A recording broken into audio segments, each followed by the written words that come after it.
Maya's dad means well.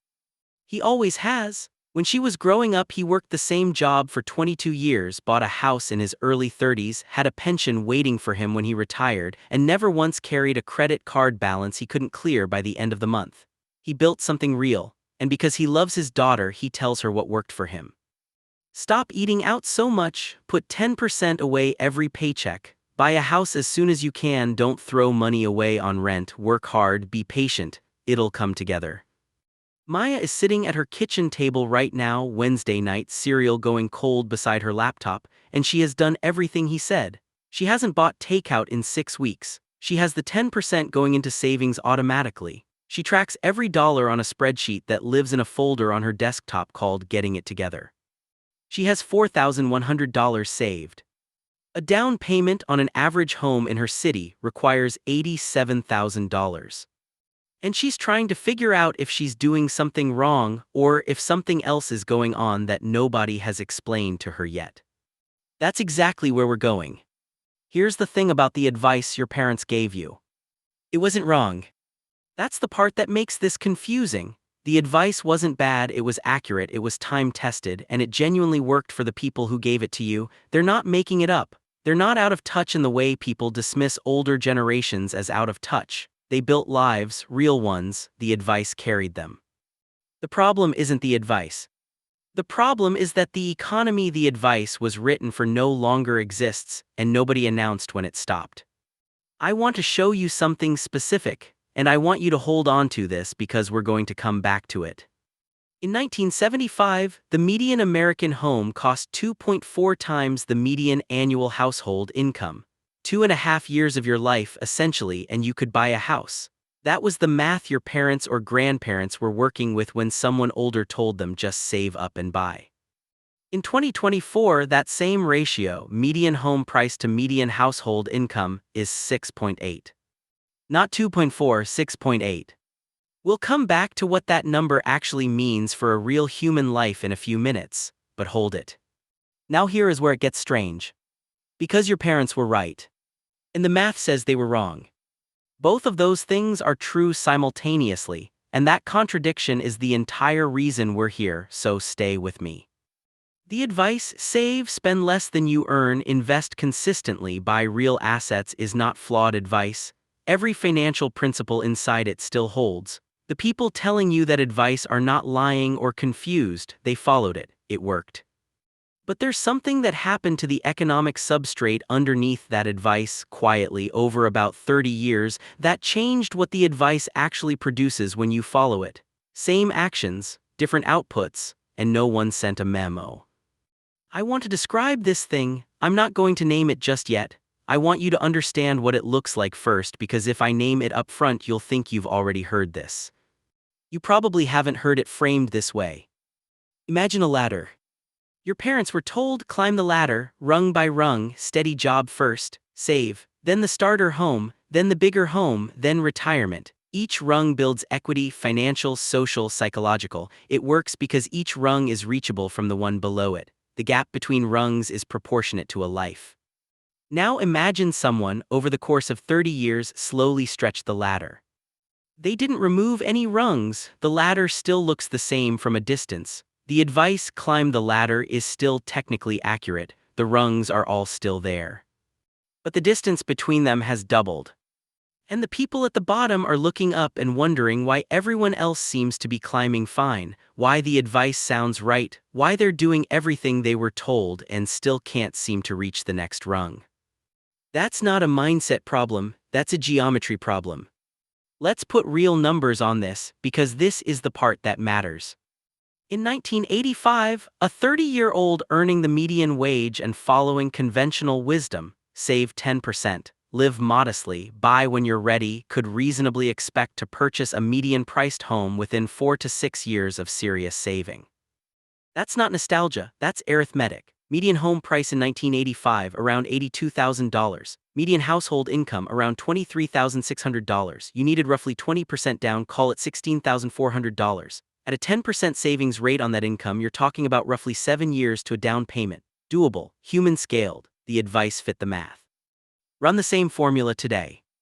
Median home price in 2024, approximately $420,000. Median household income, around $74,000. $20% down, $84,000. At a 10% savings rate, $7,400 a year, you are 11 and a half years from a down payment, before interest rate increases, before the cost of living consumed more of that income than it did in 1985. Before student debt, which didn't exist at scale in your parents' generation, took its cut first. 11 and a half years. Following exactly the advice you were given. And here's the part nobody says out loud. By year 11 and a half, the home you were saving for has probably gone up another 30%. The ladder stretched while you were climbing it. I know exactly what's forming in your mind right now.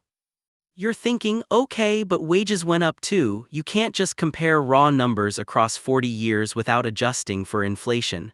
And you're right to think that. That's a fair objection, and I want to meet it directly. Yes, wages have risen in nominal terms, but here's what the inflation adjustment actually shows when you run it carefully.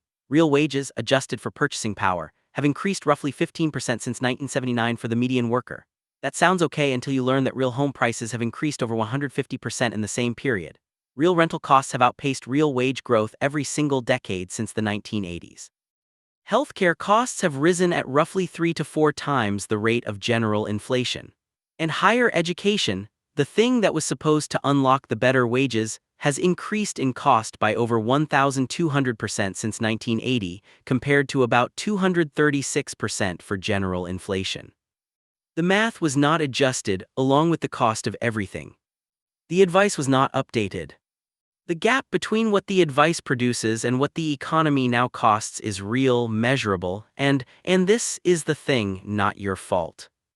Now here's where I want to give you the first piece of this. Because this is not a video about telling you the system is broken and leaving you there. That's not useful. That's just another thing to feel bad about on a Wednesday night. There are actually two things happening inside this problem, and most people only see the first one. The first one is the obvious one. The cost structure changed. Housing, healthcare, education, the big three that your parents built a life around, have all inflated faster than wages. You already feel this. This is the thing people talk about. The second one is less talked about, and honestly it's the one that changes how you respond to all of it. The type of wealth building available has also changed. Your parents built wealth primarily through appreciation of hard assets, mainly their home. The house they bought at 2.4x income turned into a retirement fund. The pension covered the rest. Their investment strategy was, own your home, work your whole career, the institution takes care of the back end.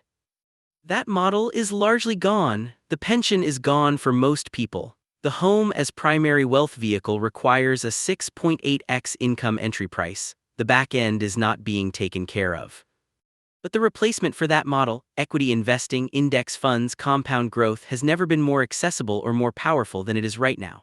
The specific vehicle your parents used to build wealth is harder to access, but the underlying principle, own assets that grow, has actually become available to more people at lower cost with more flexibility than at any point in history.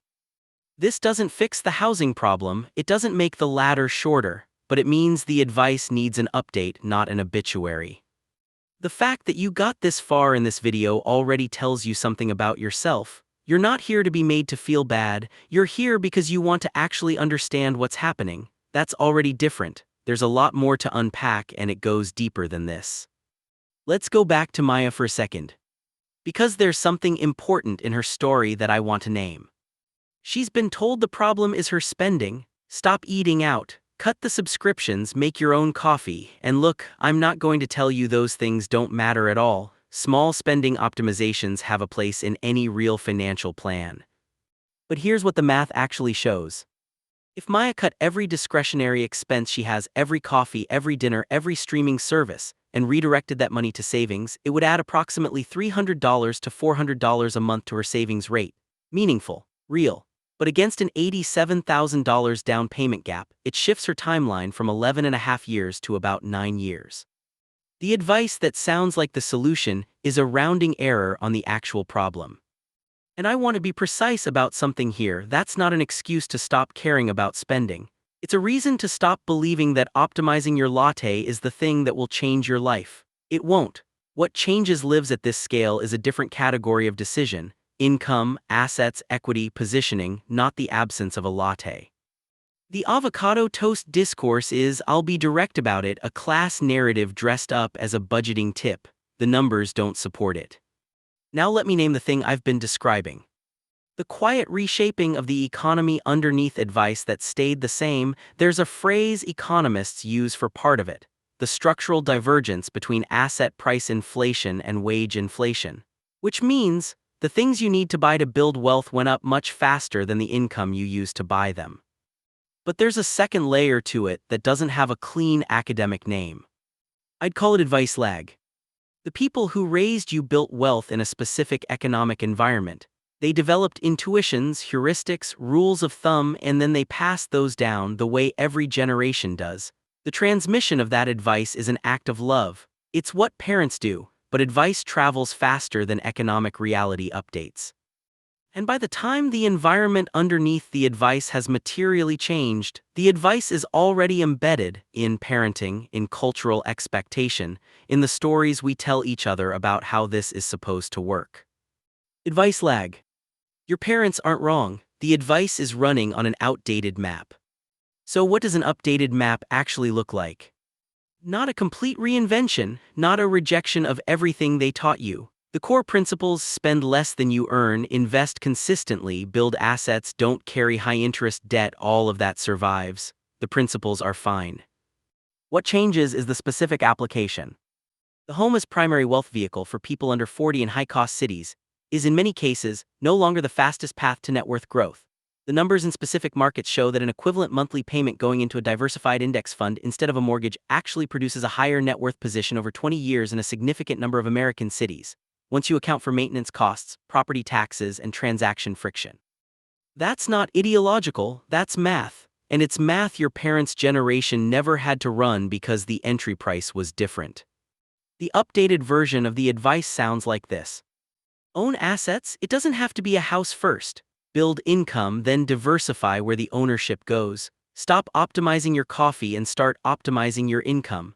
Renting while investing. The difference is not throwing money away. In the right market at the right moment, it's actually the more efficient path to the same destination.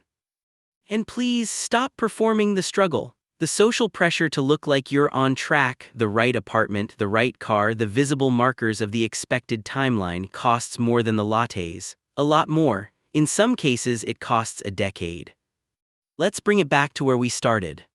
Remember that number I mentioned at the top, 6.8. Median home price to median household income. Here's what that number actually means for a human life. It means that the standard path, save, buy, build, now takes a materially longer portion of your working years than it took your parents.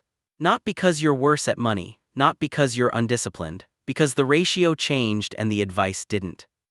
Maya's dad is not wrong to tell her to save, he's not wrong to tell her to be patient, he's not wrong about the value of building towards something real.